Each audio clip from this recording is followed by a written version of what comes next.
Hello everyone, this is Borchman22 and you're still with me, Borchman22, giving you an update all what's happening in the video game industry. And this is me, Borchman22 over here, and I've created a little series that I hope you'll enjoy, that is called State of the Video Game. And if you like the series, leave a comment, subscribe, or comment down below so we can discuss on what's happening in the video game industry. And for now, the topic is episode 3, games as a service. So let me tell you a little story from my experience when I was video gaming back then and to now. I was like 10 years old when I first had my video game console, and I think it was the Atari, and then I moved into the Super Nintendo. It was a humble time back then. I don't have an internet connection.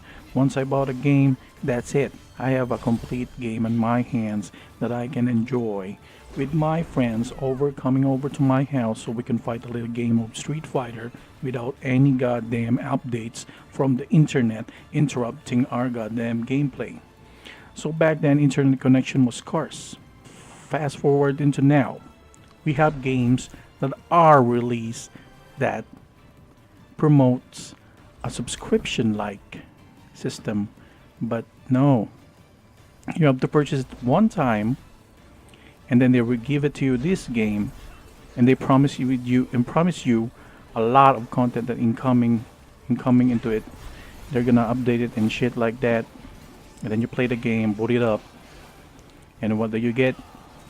Fucking patches, fucking updates, fucking news, and all the freaking I don't know what the hell is going on content that's gonna come up. So how this one average Joe gets slapped in the face with this kind of practice? Well, when I'm a consumer, when I buy a game, I look at the box, I expect it to play from start to finish complete. But as you might know, developers are taking the stance, taking some greedy, shameless practice by releasing their games incomplete into your living rooms. So let's take an example to this. Take for example the first Battlefront from EA. I didn't bought the fucking game because you know why? When my friends played it, the game, I had a huge feedback on them, and they said that the game is really incomplete, and it has great graphics and stuff, and all the promised content came after like a year or 6 months or so, and they got pissed because the community has already died down before all the patches has come up and all the updates have come up for that game. And take a look at games like For Honor from Ubisoft and all the other games as service that's coming out like Overwatch and something like that. There are pros and cons to this concept. The cons is, number one, your video game console should be always be connected online, and this is like a DRM practice going on right here. Oh yes, so we can tell. Competitive gaming and online gaming is the thing right now.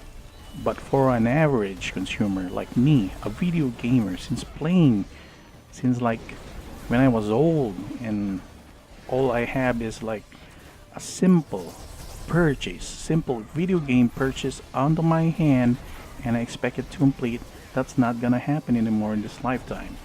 And number two, video game companies gets like a pass because they release a game early, and then when the consumer tries to play it, it's incomplete. It doesn't have any of the promised game mechanics or promised content. That's all in the marketing standpoint.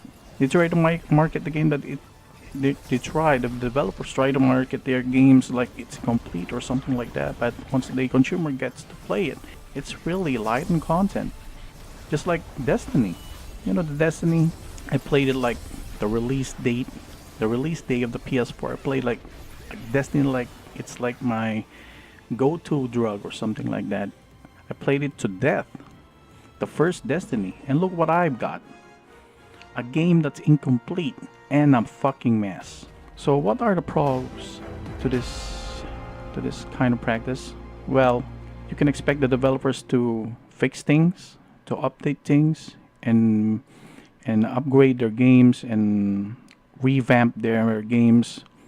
What you call, they're gonna improve it or what, and that is really good. But there are some developers, man, that's really not taking advantage of these games as service as a whole. They're just putting out their games just to monopolize us, to make false promises to consumer, just like what's happening to EA or any other games as service as a whole.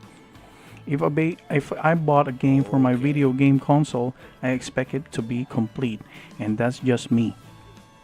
And back in the day, that's what I get. But now, it's just hard sell, man. It's just hard to buy a video game that is complete right now. So that's the problem in this video game industry. And I think games as a service, as a whole, it all depends to the developer.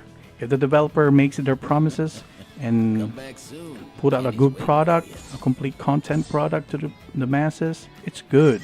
But some kids can get fall through to false advertising, and then they got their hands, like they got their monies out and all thingies and then shit like that, and they don't have the product that's been promised them. That's really bad, though.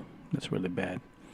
So that's a game service. That's my opinion on the games as a service as a whole. So if you like more of this video being put up to you in Borchman22's channel, leave a like and comment and subscribe. Peace out and see you next time.